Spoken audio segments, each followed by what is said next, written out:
और लोग गलती क्या करते हैं, इन लोग को ऑफर बहुत पसंद है जी। जैसे कि अगर प्रोफेशनल्स हैं तो मुझे ऑफर पसंद नहीं है, मैं अच्छे प्रोडक्ट पे कभी ऑफर नहीं होता है। For example I do have BMW, उसमें कोई ये नहीं कहता भैया 50% डिस्काउंट।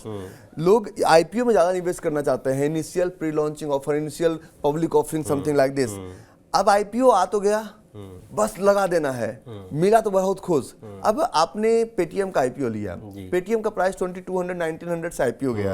अब पेटीएम उसके पहले भी 5 साल कंपनी लॉस मेकिंग थी।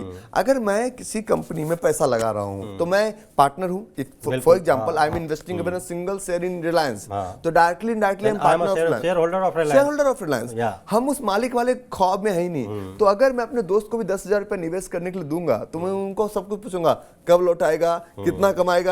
स्टॉक मार्केट में सारे लॉस में जितनी भी कंपनी पेनी स्टॉक्स हुई है जिन्होंने अपना वैल्यू खोया है, तो ऑलरेडी पेनी स्टॉक्स में आपको यस बैंक में अपना बैंक अकाउंट नहीं रखना है। क्यों? 2019 में फ्रीज हुआ था, लेकिन यस बैंक के शेयर पैसा दे। अब आप पैसा उसको मार्केट में, आपको बैंक अकाउंट नहीं पसंद है, उसको सर्विसेज नहीं पसंद है, लेकिन यस बैंक पैसा कैसा दे? आरकॉम का सिम आपको नहीं लेना है क्योंकि आरकॉम खराब कंपनी है, लेकिन आरकॉम में पैसा लगाना है। तो जब तक उसका फिजिकल ऑपरेशन नहीं चल रहा है तब तक वो मार्केट में कैसे बढ़ेगा?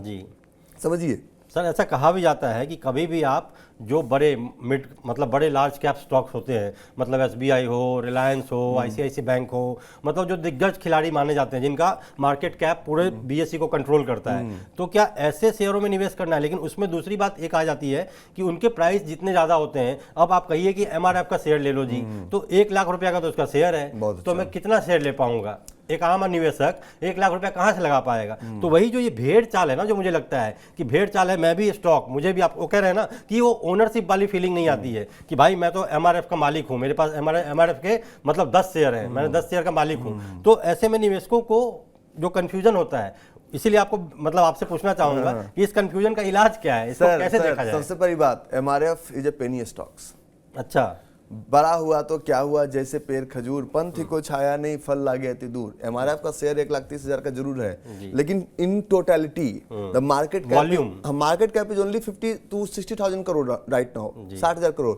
अगर आप बात कर रहे हैं दूसरे कंपनी, फॉर एग्जांपल आप रिलायंस की बात कर रहे हैं, 1200 का शेयर जरूर दिखता है, मार्केट कैप 17 लाख करोड़ का है सर। तो अगर 1 लाख करोड़ से नीचे आता है तो प्रोफेशनल्स उसको अवॉइड करते हैं कि थोड़ा सा दूर रहें इससे। लोग कहते हैं, देखिए, Rome was not built in a day, but Hiroshima and Nagasaki but destroyed in a single day। पैसा बनाने में समय लगता है क्योंकि हमें सिर्फ लॉन्ग करना आता है, हमें शॉर्ट सेल करना नहीं आता है। हम बड़े प्रेम से उसको लॉन्ग करते हैं, प्रोफेशनल को शॉर्ट सेल करना भी आता है, तो शॉर्ट सेल करना आया नहीं और हम निकल गए। मतलब खरीदने से ज्यादा बेचना कब है ये पता होना चाहिए आपको, एंट्री करने से पहले एग्जिट कब करना है पता होना चाहिए, और लोगों को यही नहीं पता होता है। बस एक ही चीज सिखाएंगे, buy right sit tight. Sir buy right sit tight, for example मुझे बिजनेस करना है, तो मैं अगर एक प्रोडक्ट खरीदा हूं, अगर मैं आईफोन 16 आईफोन मेरे हाथ में, अगर मैं इसको खरीदा हूं, तो अगर मैं इसको बोलूंगा 10 साल बाद बेचूंगा, प्राइस बढ़ेगा, 10 साल बाद इसका प्राइस कुछ नहीं रहेगा बाजार में, वैल्यू खत्म हो जाएगी, वैल्यू कंपनी बढ़ेगी, तो एट स्पेसिफिक टाइम वो प्रोडक्ट की वैल्यू नहीं रहेगी।